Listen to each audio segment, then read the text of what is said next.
You've had a long association your whole life through with Dorado Beach. Tell me a little bit about the history. Well, you know, I was the first or second employee there. I came here when the golf course was almost finished and the hotel had not started. But then the Rockefeller family used to own it. And Lawrence was so good to me. Lawrence was the guy that owned it. And never forget how humble he was. Because one time, Ed Dudley, the pro, told me, he said, Chichi, why don't you go around the golf course and see how things are moving? See what's happening. So I walked, on the 18th hole, I walked to this threesome. And there's three on a golf cart.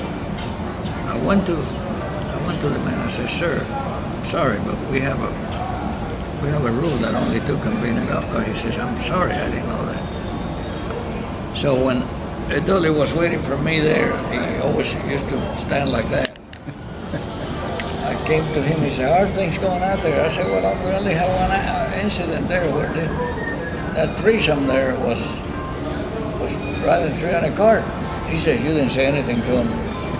Yes, sir, I told him. He said, that's the boss. That's Lawrence Rockefeller. He owns the place. I said, well, they're gonna fire me. So Lawrence come to Ed Dudley. He says, I want to see you in your office. So there was an extra door on the back. So I ran over. I said, they're gonna fire me. I ran there and I put my ear next to that door. And Lawrence told him, he says, Ed, he says, I'm sorry that I violated a rule. I didn't know that only two people went on a cart. And he says it'll never be done again. And that young man did a wonderful job telling me how to do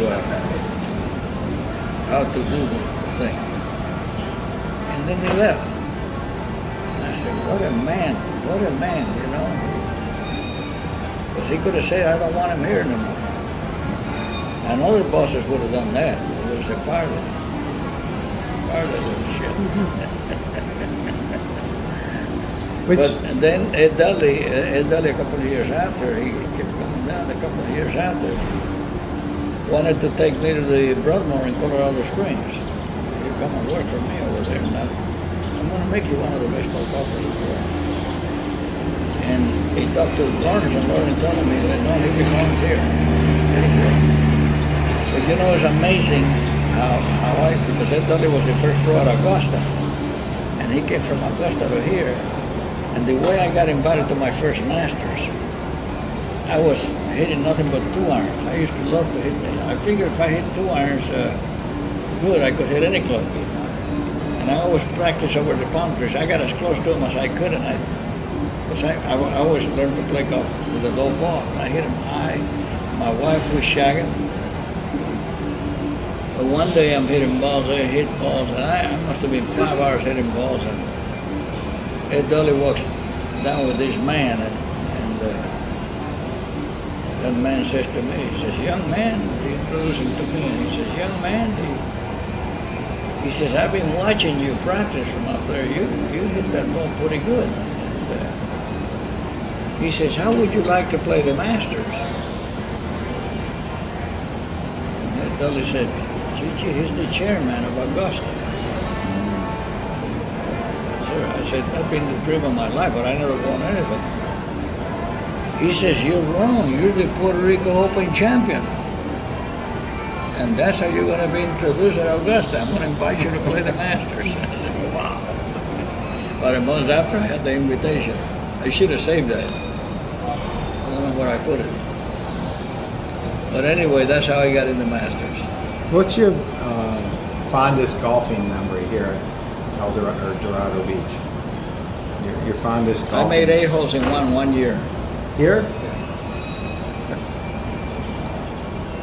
And there was the home pro named Mike Reynolds.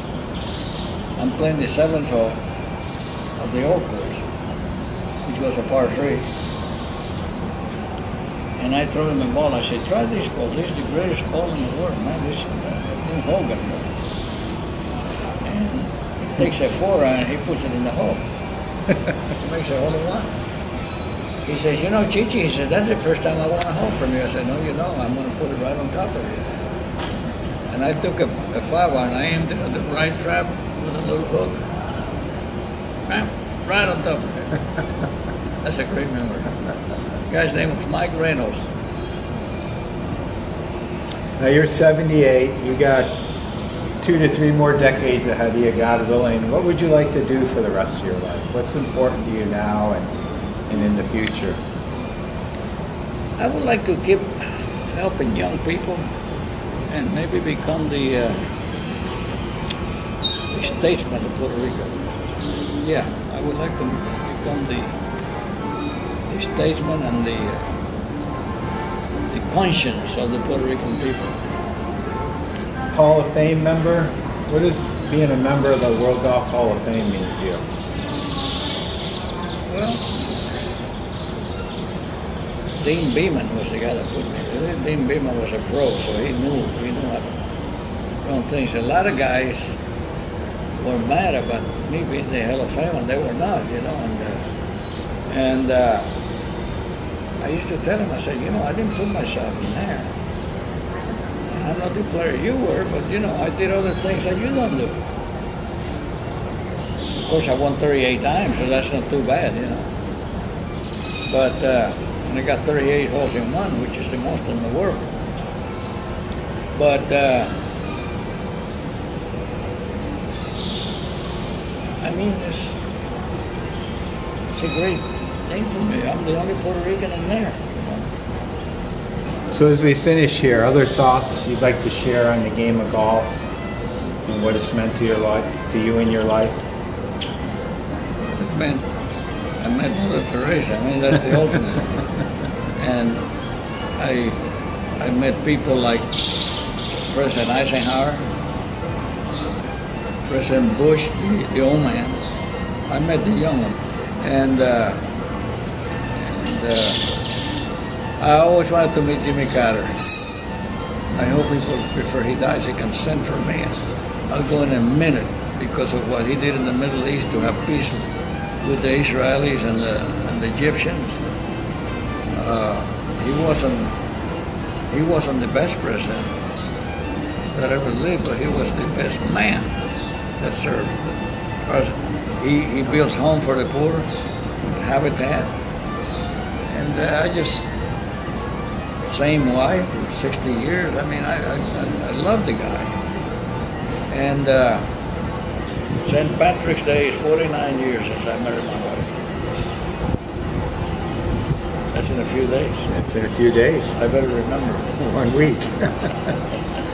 Well, Chichi, it's been an honor and a privilege to sit here with you and have this conversation interview. Thank you so much for being part of Andy's Golf and Travel Diary. Okay. All the best to you. Good luck to you.